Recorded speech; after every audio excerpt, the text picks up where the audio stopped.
मालिकेच्या आजच्या भागामध्ये आपण पाहणार आहोत की खरं तर जी सीमा असते तिला पावलावर रमाची आठवण येत असते आणि तिला आता तिच्या वागण्याचा पश्चाताप देखील होत असतो। ती त्या बावलीची माफी मागत म्हणत असते की रमा माझी चूक झाली आहे, मला माहिती आहे, पण प्लीज रमा मला माफ कर, मला तू समजून घेशील ना। तू मला सोडून गेलीस तेव्हापासून मला खूप जास्त वाईट वाटलेलं आहे, पण तू मला पुन्हा कधी भेटशील असे काहीसे प्रश्न आता तिला पडलेले असतात आणि त्यामुळेच त्या प्रश्नांची उत्तरं ती त्या बावलीला विचारत असते आणि ती बावली म्हणजेच तिच्यासाठी रमा असते। आता अक्षय तिला गोळ्या द्यायला आलेला असतो, पण अक्षयकडनं ती एकही गोळी खायला तयार नसते। ती म्हणत असते की नाही, मला जेव्हा ना रमा भेटेल ना तेव्हाच मी गोळी खाणार आहे असं तिने स्पष्टपणे सांगितलेलं असतं। त्यामुळे आता अक्षयकडनं ती गोळी खायला नकार देते।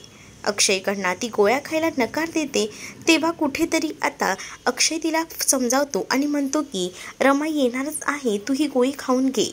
रमा येणार आहे म्हटल्यावर ती लगेच गोळी खाते आणि रमा कधी येणार आहे असा प्रश्न अक्षयला करू लागते। त्यावर अक्षय म्हणतो की तिनेच मला सांगितलं आहे ती उद्या येणार आहे, म्हणूनच मी तुला म्हटलं ना गोळी खाल्लीस ना ते एका अर्थी बरंच झालं। खरं तर आता अक्षय जो आहे तो खोटं बोलत असतो, कारण काही झालं तरी सुद्धा वेळेवर गोळ्या या सीमाच्या जायला हव्यात असंच अक्षयला वाटत असतं, पण रमा नाही आहे याचं दुःख अजूनही सीमाईला होते। ह्याचं खूप जास्त वाईट जे आहे ते खरं तर अक्षयला वाटत असतं। दुसरीकडे शाळेत घडलेला सगळा प्रकार आरोही आपल्या बहिणीलाच म्हणजे अर्थाला सांगत असते। अर्थाला ती म्हणत असते की माझ्या स्कूलमध्ये हे सगळं झालं आणि म्हणूनच मी भांडणं केली, पण अर्था तिला समजावते आणि म्हणते की ही भांडणं करणं खूप चुकीचं आहे। म्हणजेच तू जी काही भांडणं केलीस ना त्यामुळे आपल्या आईला किती वाईट वाटेल। तुझी आई आणि माझी आई या दोघीही जणी तारा झालेल्या आहेत, हे विसरतेस का तू? मग त्या दोघीही वरतून आपल्याला पाहत असतील, मग त्यांना किती वाईट वाटेल की आपण हे असं चुकीचं वागलं तर?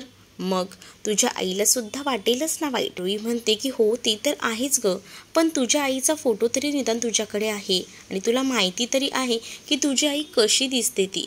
मला तर हे सुद्धा माहीत नाही की माझी आई कशी दिसते, दिसायची कशी, काहीच माहीत नाही। आणि बाबांना काही विचारलं तर बाबासुद्धा माझ्यावर चिडतात। माझ्या आईला माझी आठवण येत असेल का असा प्रश्न आरोहीचा असतो। तर दुसरीकडे मात्र रमा आरोहीच्या आठवणीने व्याकुळ झालेली असते। इतके दिवस तिला असं वाटत असतं की कधी ना कधीतरी आरोही आपल्याकडे येईल आणि आपलं जे काही स्वप्न होतं आरोहीला भेटायचं ते पूर्ण होईल। तब्बल 7 वर्षे झाले तरी सुद्धा हे अजूनही पूर्ण झालेलं नसतं आणि म्हणूनच खूप जास्त वाईट जे आहे ते खरं तर रमाला वाटत असतं। रमाने जी आरोहीसाठी ती प्रेग्नेंट असताना गोधडी शिवलेली असते ती गोधडी घेऊन ती आता बसलेली असते, कारण तिला आता खूप जास्त आठवण जी आहे ती आरोहीची येत असते। आणि त्याच वेळेला तिला तो प्रसंग आठवतो ज्या वेळेला ही गोधडी तिने बनवून ठेवलेली होती आणि तिने स्वतःच्या हाताने विणून ही गोधडी तिच्यासाठी बनवलेली असताना सुद्धा आरोहीसोबत एक क्षणही तिला घालवता आलेला नाही याचं जास्त दुःख तिला झालेलं असतं आणि म्हणूनच ती त्या गोष्टीचा खूप जास्त विचार करत असते। तर ती विचार करत असतानाच तिथे आता आलेला असतो तो म्हणजे साई। साई तिथे येतो आणि रमाला म्हणतो की अण्णांनी तुला बोलवलं आहे। त्याच वेळेला आता साईला दिसतं की नक्कीच रमा जी आहे ती कोणत्या तरी विचारात आहे, म्हणूनच तो तिला विचारायचा प्रयत्न करतो आणि म्हणतो की काय झालं आहे, कोणत्या एवढ्या विचारात हरवली आहेस? त्यावर आता रमाला जे काही अण्णांनी सांगितलेलं असतं तो प्रसंग आठवतो। म्हणजेच आता अण्णांनी तिला सांगितलेलं असतं की तू साईसोबत लग्न कर आणि हा सगळा प्रसंग जेव्हा आता तिला आठवत असतो तेव्हा ती साईकडे बघत असते, पण ती या सगळ्यासाठी तयार झालेली नसते। साई तिला समजावत असतो आणि साई तिला म्हणत असतो की चल ना, माझं ऐक ना, या सगळ्यातून बाहेर पड ना। पण अजूनही रमा या सगळ्यातून बाहेर पडायला तयार नसते, कारण तिला माहिती असतं कुठेतरी तिची मुलगी तिची आठवण काढत असेल। इतकी वर्ष झाले ती तिच्या मुलीला भेटलेली नाही। ती सुद्धा विचार करते की कधी एकदा मी माझ्या मुलीला भेटते, तिला जवळ घेते। तर दुसरीकडे मात्र रात्रीच्या वेळेला सुद्धा अर्था आणि त्याचसोबत आता आरोही गप्पा मारत असतात आणि त्या टेरेसवर गेलेल्या असतात। खरं तर त्या आधी पकडापकडी खेळत असतात, त्या दमून झाल्यानंतर बसून खेळ करायचं ठरवतात। तेवढ्यातच आता त्या गोलूचा फोन म्हणजेच आरोहीच्या मित्राचा फोन अक्षयच्या फोनवर आलेला असतो आणि त्याला खरं तर आरोहीसोबत बोलायचं असतं। आरोहीला तो आता म्हणू लागतो की उद्यापासनं मी आपल्या स्कूलला येणार नाही. आरोही म्हणते असं का? तर त्यावर गोलू तिला सांगतो की अगं नाही येऊ शकत, कारण ना माझ्या बाबांची ना दुसरीकडे ट्रान्सफर झाली आहे. मग आता माझी स्कूलसुद्धा चेंज होणार. आम्ही आता पाचगणीला चाललो आहोत. पाचगणीला स्कूलचं ॲडमिशन घेणार आहे असं देखील तो म्हणतो. हे जेव्हा आता तो म्हणतो तेव्हा मात्र आरोहीला धक्काच बसतो. आरोही जी असते ती म्हणते गोलू प्लीज ना यार, तू मला सोडून नको ना जाऊ. गोलू प्लीज प्लीज ना. पण आता गोलू जो असतो तो म्हणत असतो मी काय करू, मला तर जावंच लागणार आहे, कारण माझे आई बाबा जात आहेत तर मी इथे तरी कोणाकडे थांबणार. त्यामुळे मी जात आहे हे सांगायला तुला फोन केला आहे. तर गोलूला मात्र ती रिक्वेस्ट करत असते आणि म्हणत असते की नको ना गोलू, मला सोडून जाऊ. पण गोलूकडे सुद्धा ऑप्शन नसतो. गोलूला तर आता त्याच्या आईवडिलांसोबत इकडनं जावंच लागणार असतं. इकडे मात्र आता खूप जास्त रडत असते ती म्हणजे आरोही.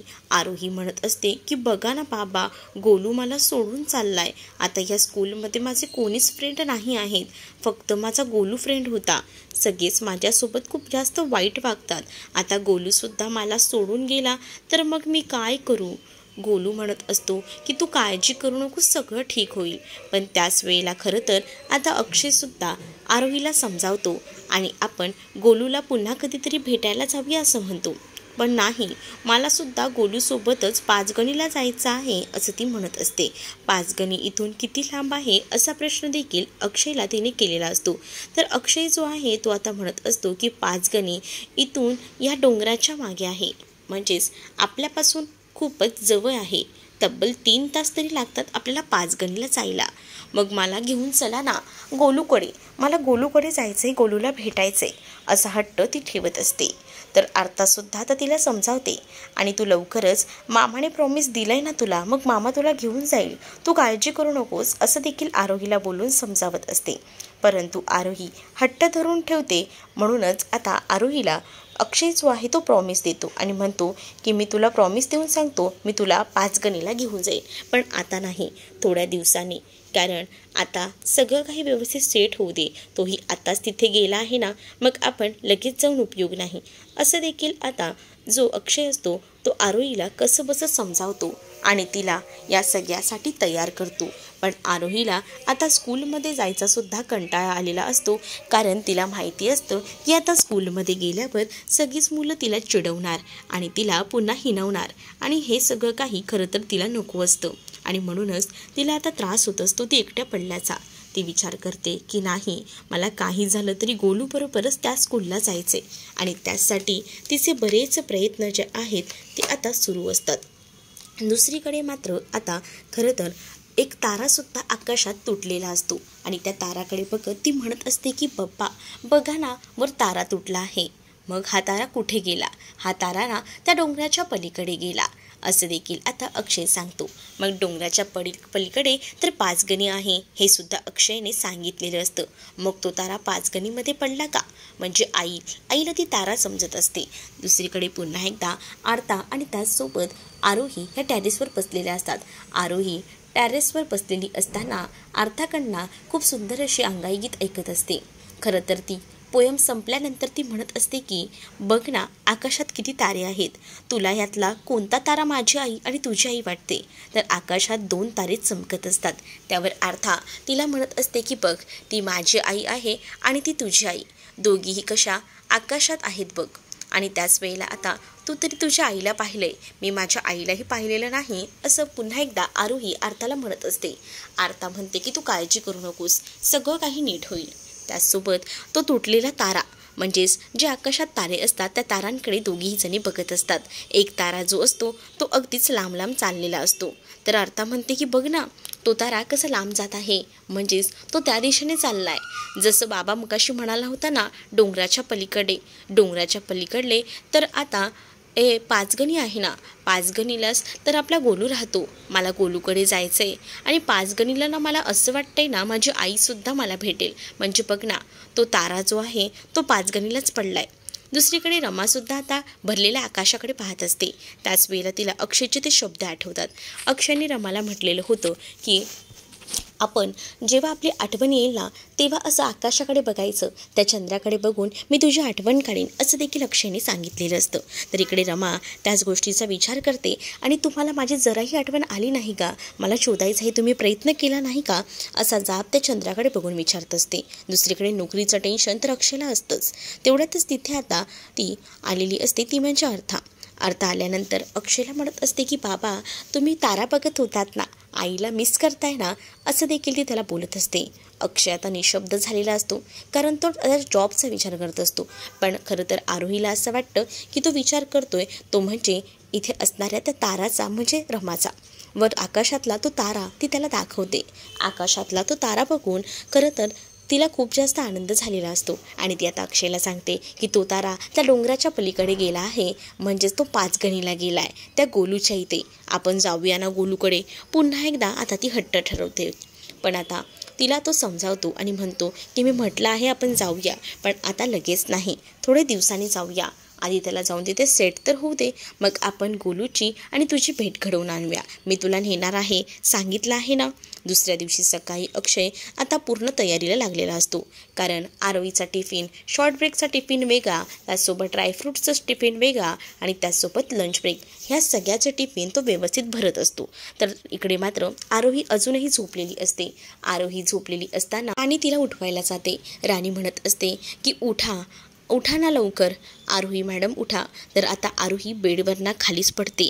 पण आता अक्षयने खालीसुद्धा गादी घातलेली असते. खरं तर अक्षयचं कौतुक करावं तेवढं कमीच असतं असं राणीला वाटत असतं. राणीने रात्रीच अक्षयला सांगितलं होतं की गादी वगैरे कशाला तुम्ही घालताय खाली, कारण आता आपली आरोही मोठी झाली आहे. पण अक्षयने म्हटलेलं असतं की नाही, आरोही मोठी नाही, आरोही अजून लहानच आहे. म्हणजेच रात्री झोपण्यापूर्वी अक्षय आरोही खाली पडायला नको म्हणून त्या लादीवर सुद्धा गादी घालतो, म्हणजे ती जरी खाली पडली तर त्या गादीवर पडेल हे सुद्धा अक्षयला वाटत असतं. अक्षयने अगदी काळजाच्या तुकड्याप्रमाणे आरोहीची काळजी घेत असतो.